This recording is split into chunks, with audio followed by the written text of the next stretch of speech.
One of the semi-finalists vying for a position in the final on tonight's show is the 20-year-old Manchester student. Kira chose to work with McFly's Tom Fletcher and Danny Jones after making an impression at her blind audition, and she was chosen to proceed to the callbacks. Kira has never performed professionally and was enrolled in a veterinary medicine course prior to her appearance on the show. Given that she was diagnosed with POTS disease, postural orthostatic tachycardia syndrome, only a year ago and now requires a wheelchair, her success on the series is even more remarkable. Kira talked about how being on the show had already changed her life in an interview with Metro prior to the semifinal. Kira claimed that the extent of her experience was participating in school talent events prior to taking the stage. Encouraged by a friend of her mother, who had been bedridden the previous year, she made the decision to try her luck on the ITV reality show in order to have something to look forward to. I would have laughed in their face if anyone had told me that I'd be on The Voice, she added, reflecting on how much has changed in only a year.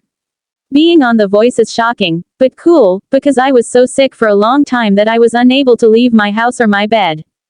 However, Kira acknowledged that the procedure was really hard, because her illness left her attempting to figure out how to be able to perform.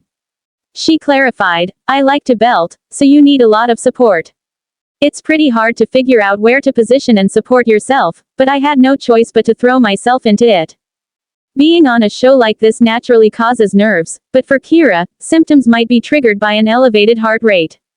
"I can occasionally lose my vision if I belt too much, which actually happens in the semifinal," she stated. "I'm trying to condition myself to become more accustomed to it, but it does make things more difficult." Only 2 years had passed since Kira's chronic disease diagnosis, and she said that it was still fresh, so she didn't feel like she was regarded as a spokesperson, because she was still overcoming new challenges. "It has been mostly really lovely and positive and incredible messages from people with chronic illnesses and disabilities and wheelchair users," she said after receiving a barrage of messages from The Voice viewers expressing their admiration and support.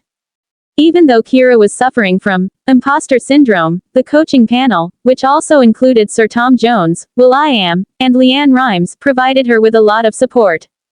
But what started out as a straightforward cold almost led to catastrophe during the callback round. Regarding last week's episode, she remarked, "I don't know if you can tell on my face when they were about to pick who was going through, but I was welling up and thought my opportunity was ruined just because I had a cold. It affected my POTS and took me out. The worst thing ever happened."